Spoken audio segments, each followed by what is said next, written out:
It's time for the Hockey Writers Grindline, a weekly show covering everything Detroit Red Wings. Brought to you by our own iconic top line of Wings writers. Sit back and enjoy The Grind.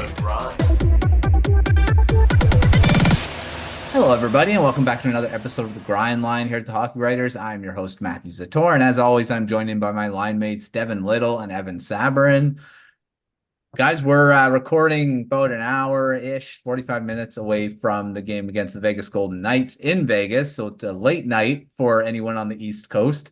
But Devin, you're the only one. We're both out here on the West, but we're watching it at normal time. But yeah, you're a little later. How's it going? Super excited to lose an hour of sleep tonight. But yeah, no, obviously exciting week with the trade deadline and everything. Kind of a boring week in Red Wings land, sort of, but we'll get into that in a little bit. Yeah, as always, very excited to be here, excited to talk about the Red Wings, and hopefully this show is more exciting than the Red Wings trade deadline was. For sure. And Evan, how's it going? Oh man, rough week for the team, dude. The sky's falling, and the roller coaster continues. That's why I brought the old beauty out. It's, stressful week. Was hoping to see some moves, but then kind of realized that maybe this wasn't the time. So it's a boring deadline, but maybe this works out in the end. We'll see. Yeah, we're just gonna have to wait and see. You always know how the week was based on what Evan's background is. Yeah. I love it. I was gonna put up a picture of my buddy Pat standing and see if anyone got the metaphor. It's my buddy standing Pat because the Red Wings didn't do anything. I didn't think anybody would get that, and it was dumb. And so I don't know. The roller coaster works. We thought. I got lazy. All right. Well, let's get into our one good, one bad to start the show. And we'll probably touch on it because it was, I don't know, it depends on what you think of the deadline. If it is good, then it is good. But yeah. All right, we'll start with you, Devin. A good and a bad from the past week. Well, since you set me up for it, my one good is that the Red Wings didn't really sell at the deadline. It's obviously been years since that was the case. Since we started doing this show, every time the trade deadline would come up, it was, who was going to be traded away, how many draft picks were the Red Wings going to get, were they going to get any prospects, blah blah blah blah blah blah. Kind of a yearly routine around here on this show. And for the first time, that didn't happen. We weren't looking at what guys would be dealt to. I mean, we were, but not really. Mm-hmm. And it didn't happen. So I guess the best good news I can say, or my best one good right now, is that the team stuck together. We're maybe past the days of hardcore selling. So that's exciting. My one bad is going to be being shut out twice in their last 3 games. Last Saturday against the Panthers, they were shut out 4-0. And then yesterday, 2 days ago, when you're watching this, against the Coyotes, they were shut out 4-0 as well. So, like I said, being shut out 2 times in 3 games is not good, especially for a team that their firepower than what we've been most excited about this season. And it's been lacking since Dylan Larkin went down. And probably a big reason why, right? But yeah. Like Evan said, the sky's falling, and we are on the falling part of that roller coaster. But like most roller coasters, you do tend to go back up at some point, right? Yeah, that's right, and then down again. It's the definition of a roller coaster. All right, Evan, what's good and a bad for you? Well, it took me for a while to sink in, but I think, at the end of the day, Yzerman made the right move, not trading off any futures or assets. And I think that's the best thing for this organization at this point. We saw, obviously, in these last 3 losses, but especially against Florida and Colorado, that this team is nowhere close to ready. And watching that Colorado game in that first period, you could tell it was going to be a blowout in Colorado's favor. They manhandled the Red Wings, and their forecheck just beat us down. And it becomes blatantly clear the Red Wings have a defensive problem. And for those of you that watched the game last night and saw Yzerman in the first intermission talking to Bally Sports' Trevor Thompson, he just flat out said this defense is playing awful, and you could see the frustration. I can't imagine getting interviewed right after you go down 3-0 in the first period. Arizona, like, wait, that's not the time you want to talk to the GM about the trade deadline. So, it was probably a bad night for him. So I like, again, though, I'm glad that we're going to keep this team together, and they haven't mortgaged anything. So I think, like I said, we all saw what we saw this week, and this team's nowhere near ready. And I got some breaking news, and I want to share with you guys that I haven't told anyone yet. But the Red Wings aren't going to win the cup this year. They're not going to win the cup this year, and it's not going to happen. So again, I'm glad they kept them together. My bad is those manhandlings. Florida and Colorado just exposed us. The JV playing the varsity team. That's what it looked like. That's what it felt like. And then to come out flat last night, again, we're on this just roller coaster of emotions.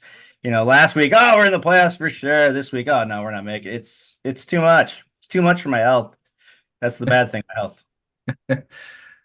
Yeah, it is. Yeah, it is because we're not for sure they're going to make the playoffs, and it's in that realm of that's probably why Yzerman didn't do anything, because you don't want to sell, you don't really want to go aggressive buying either, because you're not sure you're going to make the playoffs. It's a weird spot to be in. These NHL schedule makers are just like, every time this year, we get Florida and Colorado right before the deadline, the two best teams. Come on.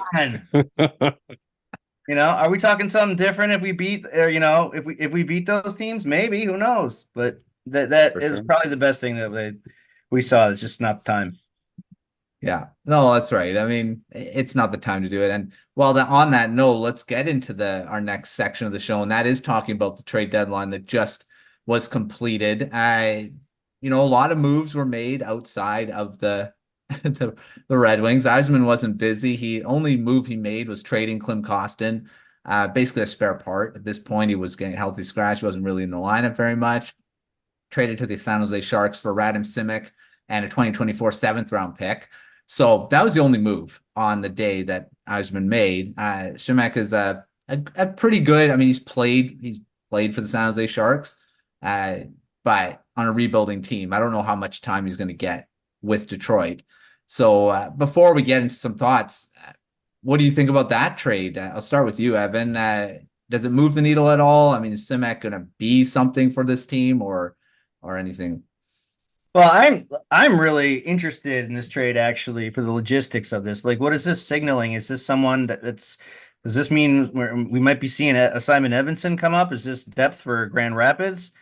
I mean, if that's the case, then I'm all for it. Like I said again last night, Yzerman looked pissed about this defense, and maybe he's pissed enough that this is the trigger that gets Simon up now, this playoff stretch here. Because Berggren's up, obviously, which we saw, and that's the whole other ball game too. We always thought he was going to get moved. Yeah. And now things are going to get interesting because as Devin knows, the Griffins are playing great right now. Now they're going to break that up, so it's going to be interesting to see if Evanson comes up and plays for that trade. I don't think he's anything more than a depth defenseman. That's basically what it is, and maybe it was just a favor to get Kostin some more playing time. But obviously it didn't work out here with Kostin. It was great to have his physical presence. I think fans appreciated his game for what he was, but there was just no room for him, and I'm excited to see what Berggren can do. Yeah, I mean that's a good point to bring up, actually. Bringing in a guy that could play for Grand Rapids, and then you bring up Edmondson. Devin, what do you think about the Simek trade and Kostin getting moved out? Well, there's a couple things that come to mind. I know right away my thought was, oh, this is like their fill-in for them to bring in Edmondson, so that way Grand Rapids still has a guy. And then like right away they loaned him to Grand Rapids, and it was like, oh yeah, this is happening. Now obviously it hasn't happened yet. Berggren was the only one called up today, and in the theme of breaking news, a situation to monitor in the second period. The Griffins playing against the Milwaukee Admirals today. Edmondson blocked a shot on the penalty kill, and he was slow to get up on the play, and after he left the ice. He has not returned yet, Ugh. and that was about an hour ago. So maybe it's not a big deal, and they're just going to hold him out for the time being. Maybe it's something small, maybe it's something big. We don't know yet. Like I said, something to monitor. We'll probably have more information about that after we're done recording. That um, sucks. yeah, no, absolutely. I ideally he gets brought up, but let's worry about his health first. Yeah. Now the other part of this that with the Kostin trade, obviously he wasn't playing right, and Yzerman made a really good point when he talked to the media after the deadline. It just didn't make sense for them to have a guy making $2 million that was playing every third game, basically. That's a lot of money, and they have a lot of guys they have to sign to big money deals next year. That's $2 million off their cap for next year. It's not like a lot, $2 million, but that's they're going to need all the space they can get with the Siders and the Raymonds and Patrick Kanes and whoever else they want to keep, right? And like you said, that it doesn't make sense to have that amount of money set for a player who's not an everyday player. So Yeah. I think this was partially a favor to Kostin, gets him somewhere where he's going to play more. Does give them that defensive depth where if they can bring up Edvinsson, they still have a guy that can play in Grand Rapids. He was actually the San Jose Barracuda's captain before joining the Griffins. So he was an important player with Barracuda. I have to imagine he'd be a big player for the Griffins. And then also just clears up their cap space a little bit. Nice little housekeeping by Yzerman there. Obviously not a huge deal, not really anything notable. I think they got like a conditional 7th on top of Simek, but really just kind of housekeeping for Yzerman. Yeah. Well, Simek's played 209 games in the NHL, so he can be an NHL defenseman. Yes, he's not been on the best team. His first season was in 2018-19. So, I mean, he's played a handful of games in every season, around 40, at least 40 games in every season here. And hasn't played this season in San Jose, but last season he played 44 games. So, I mean, it's not like he couldn't play in the NHL. He'd be just an extra guy for injuries. But yeah, I think he is for sure Grand Rapids because that's where he is right now. But we'll see where this kind of goes. Evan, I'll go to you. Are you happy or not happy with what moves Yzerman made or didn't make? Because we did talk about some things that he could have done, upgraded the goaltending, the defense. We talked about some forward targets as well. Are you happy with that he didn't do anything in that nature? Because I mean, they are still in that playoff mix, and the goaltending's still not completely without question marks. Yeah, again, in something he brought up in that same press conference that Devin was just talking about, he said, there wasn't something out there that I don't think I already have in Grand Rapids. And, he didn't want to, mortgage any assets for that. When you look at the guys that were available, I mean, they just didn't fit this kind of timeline. Teams aren't giving up. I actually would have liked to see Toffoli. That would have been. But no, there was just nothing out there that Yzerman really likes the depth in Grand Rapids, and he talked about that several times in that press conference. But yeah, I'm more frustrated that the season continues to go up and down. But it's obviously this team has no consistency at this point. There's just no consistency, and you're not going to win rounds in the Stanley Cup playoffs with no consistency like they're going through now. So I'm glad they didn't mortgage anything or give away any assets. I really still want to see what some of these young defensemen in Grand Rapids can do as far as Johansson and Edvinsson and maybe Waylander. But yeah, no, I'm okay with it. I'm okay with standing pat. It's not ready yet. Not ready. Devin, do you agree on that? Is it good that Yzerman didn't make any moves at the deadline to add to this team, make them better? By, of course, would have to mortgage some of their assets in the future. That's kind of an interesting thing because on one hand, you're like, I guess I'll start with this. I do agree with Evan that this team is far too inconsistent to really invest legitimate assets into bringing help into it, right? You saw how aggressive the Colorados and Vegases and even Winnipegs were, and prices they had to be that aggressive. And those teams, they're in a position where they need to do that, right? These are legitimate cup contenders, and they're all kind of in an arms race against each other. So it makes sense for them to pay the prices that they had to pay to get the players that they got.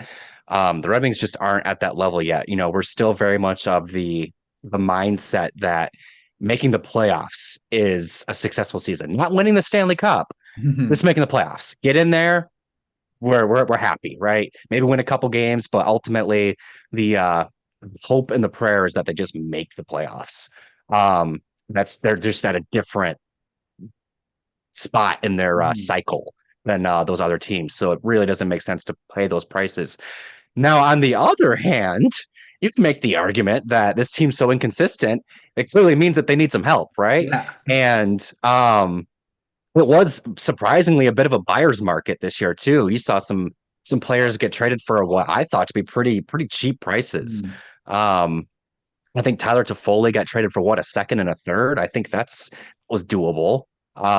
Maybe not, in the same year. Maybe you go a second in this year and a third in the next. But regardless, like that would have I'd be fine with paying that. I don't know if Toffoli is the type of player, but I think you know what I'm saying, right?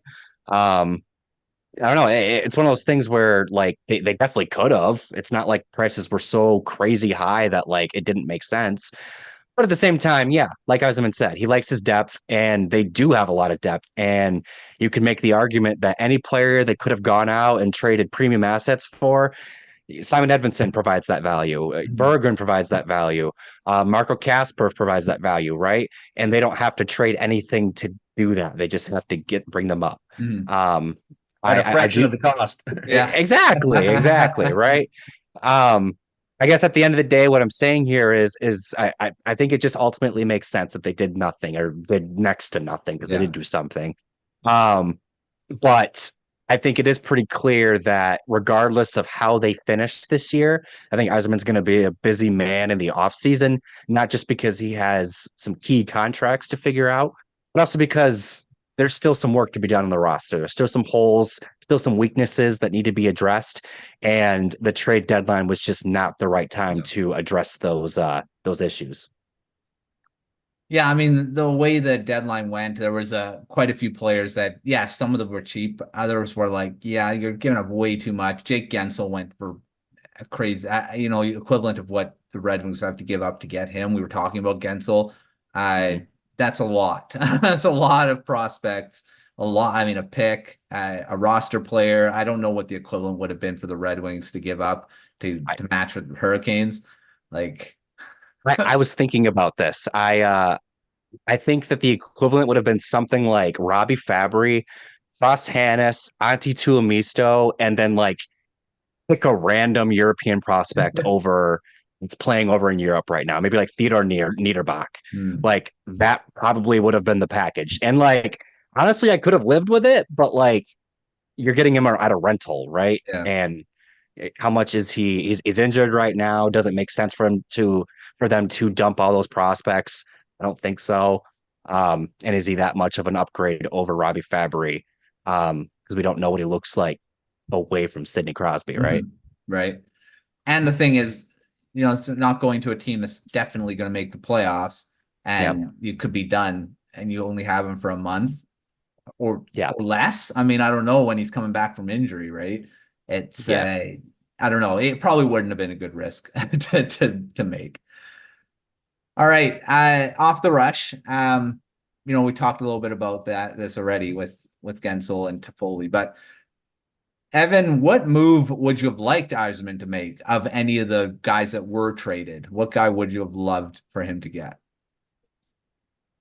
Well, as I just said, I think Toffoli was one of the ones I was interested in.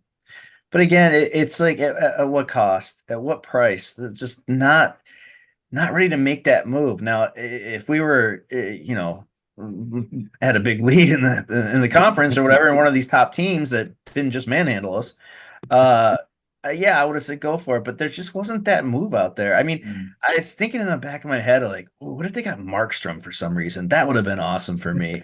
because he's got 2 years left on his deal. Then you got Kosa, have him get mentored by, and I thought that would have been cool. But I'm with Yzerman on this one, man. Just like keep those picks. He talks so much about having as many throws at the dartboard as possible with all his picks. He's always says that in his press conferences, and I think he's staying true to that word. There's not that we don't have that Nathan McKinnon, that Sidney Crosby, that Alex Ovechkin. We don't have that player, but he wants to take as many shots as he can to maybe find that player in later rounds.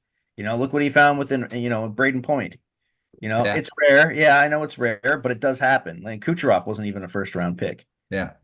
And so he just doesn't want to do that. And I'm with him. But yeah, probably Toffoli and Markstrom's were the one I was thinking about, but it's not that time. It's not worth those prized prospects that we have. He's built up this prospect pool pretty well. So yeah, I agree. Devin, what about you? What move would you have loved to see? Well, my favorite deal from the whole trade deadline week was honestly the Casey Middlestat for Bowen Byram deal. I thought that kind of came out of nowhere. And it was a really cool example of teams trading from surplus to address a need. And now you have Colorado with seemingly they've kind of figured out their second line center thing. And you have Buffalo with a really scary looking blue line for the foreseeable future. That's a crazy group they have over there, on top of all the weapons they have stashed away as well. I would have loved to have seen the Red Wings do something like that. I don't know if they would have had, I don't know if it would have made sense for them to do something of the magnitude that deal was. But they have a lot of defensive prospects, right? I would have loved to have seen like a William Wallander for a random forward, center, winger, or whatever prospect. Just dipping into their surplus to address a need somewhere else. Maybe that's where Berggren could have come into play. I trade Berggren for a young defenseman that's kind of in a similar situation, right? Because we kind of figured if they were going to make a move, it was probably on defense, but wasn't meant to be. But if anything, something like that, because it would have come out of left field and it would have been I felt like that deal made sense for both Buffalo and Colorado. I felt like a similar deal would have made sense for the Red Wings. Yeah, it definitely would have. And the thing is that trade did come out of nowhere. I was like, what? A 1-for-1 hockey trade? That never happened. Yeah. I think the last one that I can remember is Shea Weber for PK Subban. Yeah. That came out of nowhere too. Nope. Olin Larson. Yeah. Yeah, that's another one, right? Yeah, it doesn't happen very often, so that could have happened. I mean, it's rare, so it probably wouldn't have happened for the Red Wings. All right, before we move on, talk about Jonatan Berggren. I got to pay the bills and talk about our Substack here at the Hockey Writers. Great way to keep up to date with all of our articles on the website. You get it into your inbox 3 times a week. Lots of stuff with the deadline. Analysis, all that coming out. And then also the premium tier we got, that gets game day previews, prospect reports, lots of other fun stuff. So take a look in the link below. All right, Jonatan Berggren, he was called up. We've mentioned that a couple times already. Although he's now only 4 games away from being waiver eligible, where you send him down, he has to clear waivers, and that's definitely not happening. He is not clearing waivers. There's a team that will pick him up, and I don't think Yzerman is going to take that risk. So he'll be here. My first question is, and I'll start with you, Evan. Are you surprised that we talked about him being traded? Are you surprised he's still here? And do you think he'll actually play his way to a permanent role with this team? Yeah, I'm really surprised that he's still here. I mean, I really thought this was the guy that they were going to move at the deadline, but at the same time, I didn't see someone out there that has that kind of value. He's a young offensive playmaker. Again, the team wasn't ready, so for those rentals, are you giving up a young Berggren for a rental of Gensel or whoever, any other of the big names that went? You got to factor in the age, because a lot of these guys, Gensel's 31, coming off this. We don't know what this injury is. He's been off for a bit. Toffoli's up there. It's you don't again. Yzerman loves his depth assets, and I think Jonatan Berggren could make some noise. I think he's averaging over a point a game in Grand Rapids this season. Was he got 46 and 43 games, something like that? Something like He that. he's the problem is with Berggren is that if we feel like we have that same type of player in Raymond and in DeBrincat, that those small offensive guys, and they want somebody bigger and grittier and more Perronish like. But it's time for Berggren to make his mark. I mean, he showed last year. He played 67 games in the NHL last year. He showed last year that he can play with the big boys. We're not going to get much defensively out of him, and we're not going to get a lot of physical battles with him. But he is a skilled playmaker, and those players are valuable in this league, and especially at his age. So I think it just goes to say, we see all these rumors, and that he's not happy, and he turned down a long-term extension with the team. I think it just goes to show us that none of us really know what's going to happen. Especially with a GM that we have who never tips his hat to the media. So I'd like to see him earn a spot. I mean, I like him. We always like our young Swedes in Detroit. Absolutely. Let's see what he can do. He's a talented player. Maybe this is it for him. We'll see. Yeah. Well, I know, Devin, we've talked about Berggren ever since he was drafted. Pat was on the train. You were on the train. I was on the train. We were all on the train. I had hype train for Berggren, and last season he was really good. Are you surprised that he wasn't moved at the deadline? And do you think he does solidify his role with the Red Wings here? Well, the way I looked at it, we were going to get an answer on him one way or another, right? He was either going to be traded or they were going to trade somebody to make room for him.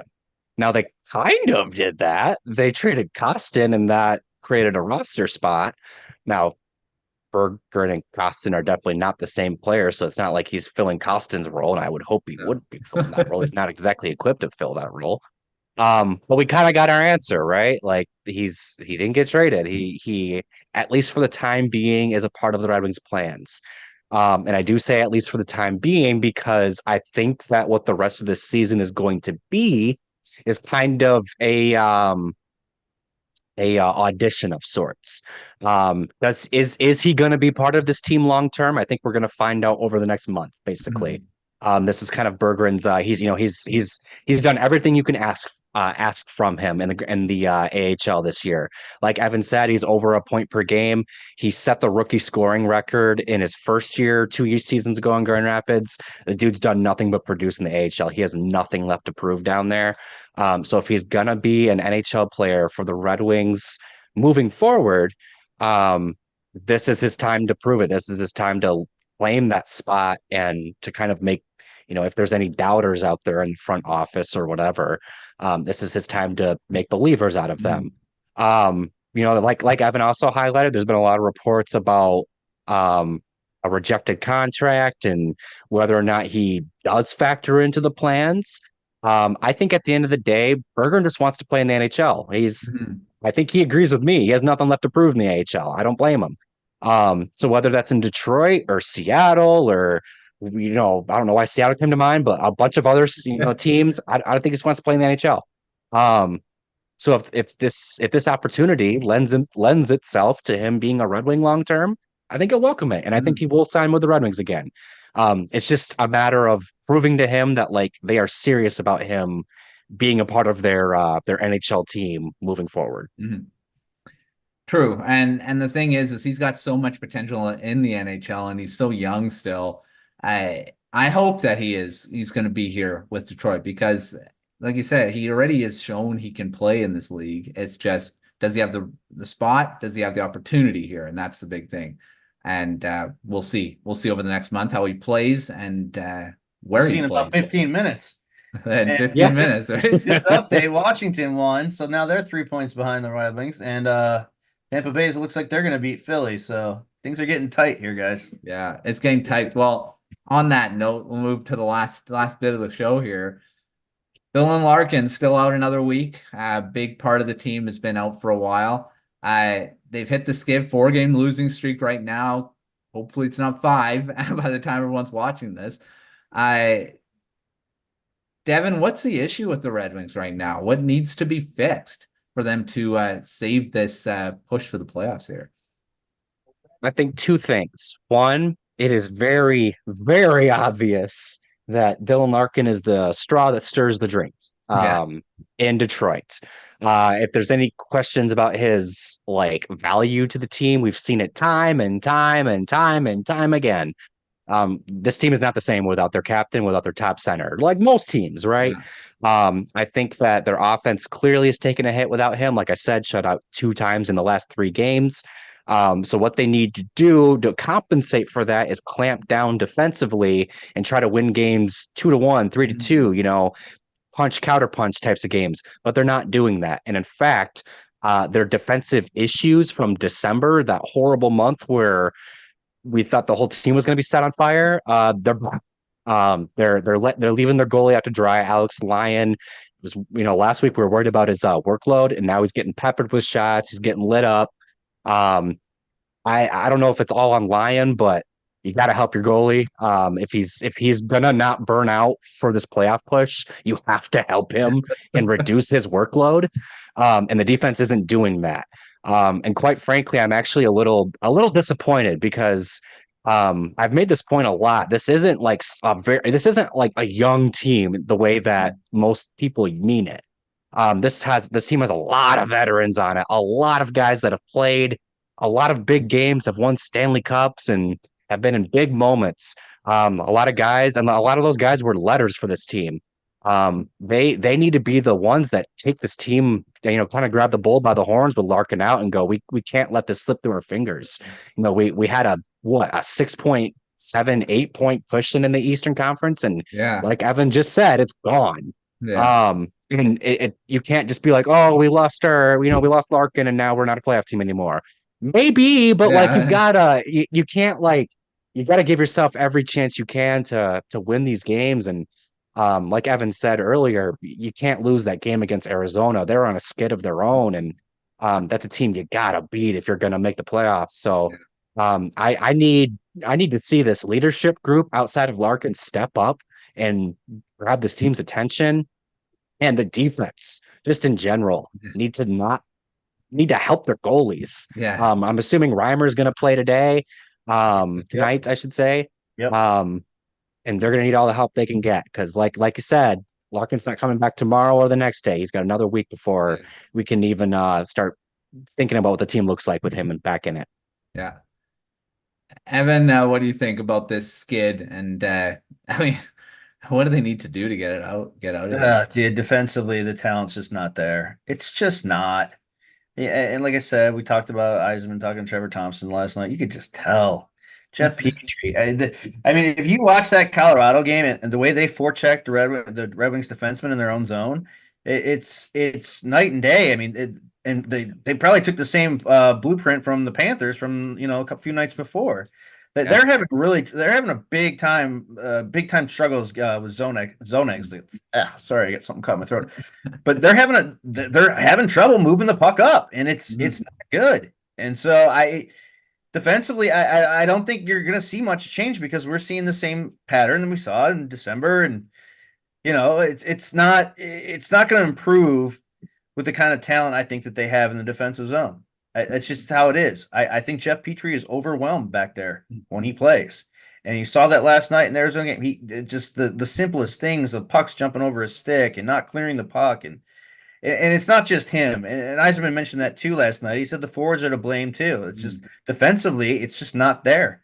And I don't think the parts are on the team right now that are going to help this defense improve. And I think we're going to see a lot of different defensemen, a completely different top 6 next year outside of Seider and Wallman moving forward, because this has been a really bad defensive unit this whole season. It really has. So that's where I'm at from. I think we'll see a lot of offseason change, but I think next year is the year we're going to start seeing these younger kids get their chances and time to prove themselves. And that's why I think Yzerman didn't make a move. He wants to see how this unit right now responds to this adversity, because adversity is a big part of making a playoff run. Yeah, that's a good point. It is something that we've talked about it quite a few times, defense and goaltending. And it starts with the defense, like you said, Devin. I mean, you gotta help your goaltender. He can't be expected to stop 40 plus shots a night and say, you're gonna be fine. Not even the best goaltenders. Cam Talbot wasn't very good in Ottawa. He's really good in LA because West what? He doesn't get peppered with shots and high danger chances. Like that's just how it goes, right? Billy Husso in St. Louis, better defense in front of him. Why is he not very good in Detroit? The defense. And that's how it is, right? Well, It's not rocket science. not rocket science. Well, we'll see what happens tonight. Hopefully it's a win. And as you're listening, watching this, that you just came off a win from against the Vegas Golden Knights. So make sure to check out all of our articles, hockeywriters.com. Check out our Substack, all the fun stuff about the deadline. It's in the rearview mirror. Playoffs are hopefully in the future. But thanks, Devin, for joining the show. But until next time, we'll see you on another episode of The Grind Line. Hey, if Reimer shuts out the Vegas Golden Knights, I'm going to come back next week in the Chris Osgood outfit to broadcast this show. Okay, Chris Osgood shirtless. I'll do the whole. Yeah, We'll hold you to that. We'll see you next time. Hold you to it.